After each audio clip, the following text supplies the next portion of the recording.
Janji Tuhan di masalah yang satu belum digenapi. Ada masalah yang kedua. Masalah yang kedua kita juga ikut memperkatakan belum terjadi. Kadang-kadang ada masalah yang ketiga. Kenapa Tuhan berkata anggaplah sebagai suatu kebahagiaan. Pada waktu sudah mengalami keadaan seperti itu, gak enak. Pada waktu sudah mengalami keadaan seperti itu, sudah mulai sedikit bimbang. Loh, yang satu saya sudah kalah, katakan perkataan firman, belum gol. Yang kedua, aku sudah berkatakan firman, belum gol. Yang ketiga, aku sudah berkatakan firman, apalagi. Mengapa Tuhan berkata anggaplah suatu kebahagiaan? Lihat saudara, ayat yang ketiga. Sebab kamu tahu bahwa ujian terhadap imanmu itu menghasilkan, apa saudara? Ketekunan. Dengan adanya beberapa masalah yang Tuhan izinkan terjadi, itu kalau saudara hatinya benar, ya, makanya semua saudara saya dari dulu sudah bilang, problem yang paling utama itu diri sendiri. Jangan salahkan, oh ini gara-gara istriku, gara-gara suamiku, gara-gara anakku, gara-gara engkong yang kong. Jangan saudara. Selalu introspeksi pribadi. Oh gara-gara ini sih pengurus ini, gara-gara ini saudara. Selalu problem utama itu diri sendiri. Saudara butuh ketekunan. Tuhan izinkan ada masalah. Tuhan izinkan ada persoalan. Supaya imanmu bangkit. Supaya engkau punya kepercayaan bahwa Tuhan pada waktunya. Seringkali saudara, yang satu kita perkataan firman belum jadi. Yang kedua, perkataan firman belum jadi. Yang ketiga, perkataan firman belum terjadi. Yang keempat, terjadi serentak bersama-sama. Mengapa saudara? Karena itu haknya Tuhan. Ayat yang selanjutnya, 4. Dan biarkanlah, kita sering nyanyi, biarkanlah ku menyembah. Saudara harus ngomong sama jiwamu. Dan biarkanlah ketekunan itu memperoleh buah yang matang. Saudara saya waktu kecil itu sok nyolong pelem saudara. Di depan rumah saya itu ada pelem arum manis. Kalau orang Tegal bilang arum manis. Di sini bilang harum manis, ya. Di sana bilang arum manis. Saya tuh nggak tahu kalau nyolong tuh enak gitu loh saudara ya. Jadi waktu kecil itu depan itu Pak Haji saudara. Jadi saya naik tembok gitu ya. Terus kadang-kadang tak pelinteng gitu saudara. Terus kadang-kadang pakai apa?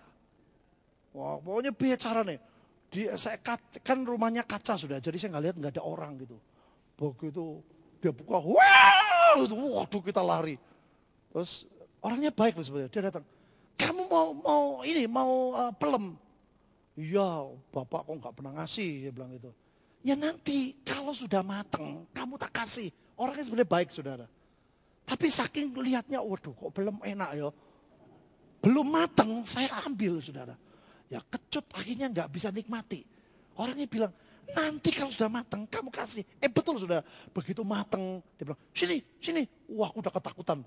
Oh ini masih marah. Oh enggak. Dia bilang tunjukin belum. Dia datang. Nih tak kasih. Sejak itu saya nggak nyolong lagi saudara.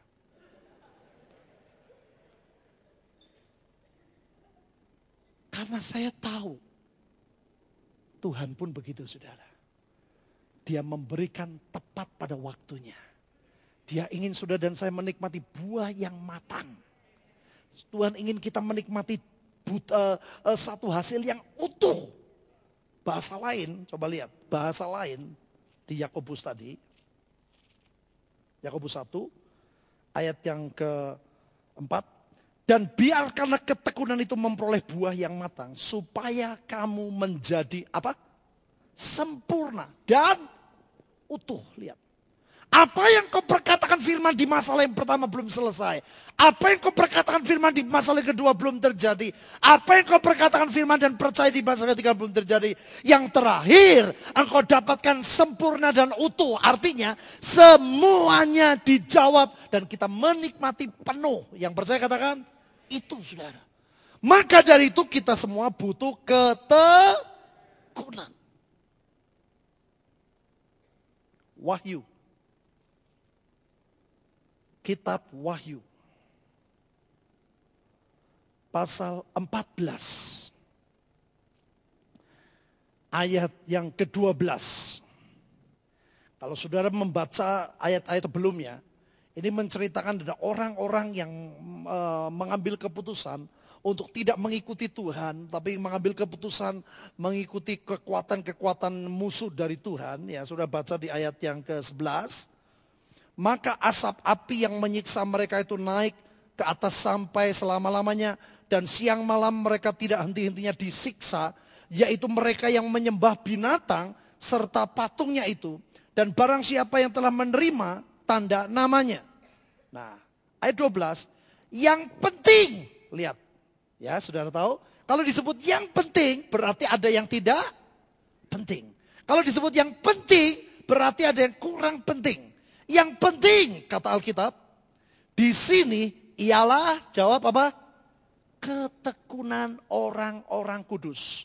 Yang menuruti perintah Allah dan iman kepada Yesus. Lihat saudara, menuruti, melakukan. Yang penting adalah ketekunan. Jadi begini sudah maksudnya. Di tengah dunia orang-orang melakukan semau gue, berbuat semau gue, macam-macam percaya kepada hal-hal yang bukan dari Tuhan. Dan Tuhan sudah jelaskan akhir dari kehidupan mereka, mereka disiksa mengalami api. Dan Alkitab berkata dalam kondisi seperti itu, saudara punya cara. Kita tidak akan pernah hangus bersama mereka, kita tidak pernah tersedot seperti kehidupan mereka. Mungkin dagangnya tidak benar. Saudara lihat, waduh itu orang dagangnya tidak benar. Kok bisa diberkati ya. Saudara dagang dengan benar, hidup dengan benar, belum diberkati. Kadang-kadang membuat kita kepingin berbuat seperti mereka. Saudara perhatiin, hati-hati. Nah, keinginan untuk berbuat, itu semua orang bisa saudara. Muncul. Tapi untuk mengalahkan keinginan, untuk membuat kita tidak ikut seperti yang dunia lakukan, dan sudah tetap melakukan dan menikmati janji Tuhan, caranya cuma satu. Tekun lakukan firman Tuhan, dan kau akan menikmati janjinya. Nah, saudara, di Australia ada seorang dokter. Dokter ini anak Tuhan. Dan dokter ini, mata yang mana ya? Kiri karena saya lupa, itu ada sesuatu yang putus, saudara. Ya. Itu mata saudara, ada sesuatu yang putus, dia nggak bisa lihat lagi. Salah satu. Dan dia sudah dioperasi. Ini dokter cukup pinter. Dan dia punya teman yang senior dokter-dokter di Australia. Dia sudah dioperasi, belum sembuh. Diperbaiki di dokter yang lebih terkenal, belum sembuh. Dan otomatis saudara, dia rindu, kepingin supaya mata yang satu pun bisa melihat. Itu wajar kan? Saudara, satunya bisa lihat, satu gak lihat, itu kan gak enak. Dia bilang, aduh Pak, saya kalau datang gini ya, dia bilang itu. Kalau ini saya gak bisa lihat, aduh gak enak, dia bilang gitu. Gak enak banget. Saya biasa lihat dengan dua mata, sekarang satu mata yang dari sini. Saya bilang, oh iya saya bisa mengerti. Pada waktu dia dengerin kaset kita saudara. Tentang memperkatakan firman. Ini luar biasa sekali.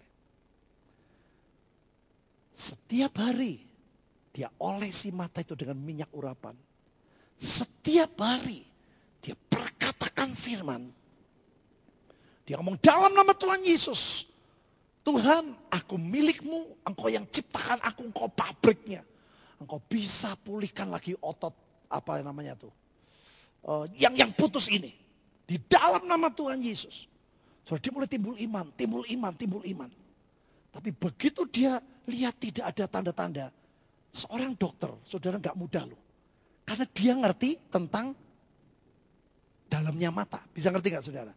Dia ngomong, dia sama saya, dia tahu bahwa yang begini itu sulit untuk bisa lihat, sulit sekali untuk bisa melihat kembali seperti semula, sulit. Kalau bisa remeng-remeng itu sudah luar biasa. Jadi nggak mungkin dia bilang itu. Nah jadi kadang-kadang saudara, dia telepon ke dokter yang paling terkenal. Dia telepon ke profesornya waktu dia kuliah di Australia. Dia telepon sama profesor yang dia sekolah untuk gelar setelah dokter spesialisnya di Amerika. Dia ambil di Amerika. Tujuannya nggak salah sudah. Dia telepon minta barangkali sekarang ada ilmu baru